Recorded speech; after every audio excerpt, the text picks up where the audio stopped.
ECL এর কর্মীর আবাসনে আগুন। অন্ডাল থানার অন্তর্গত খাস কাজরা এলাকায় এক ইসিএল কর্মীর বাড়িতে রবিবার রাতে আগুন লাগে।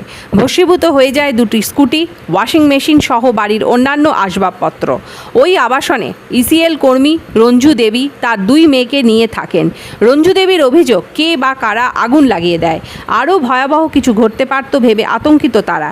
এই ঘটনার সাথে যারা যুক্ত তাদের বিরুদ্ধে দ্রুত ব্যবস্থা নেওয়ার দাবি জানিয়েছেন তিনি। তদন্ত শুরু করেছে পুলিশ।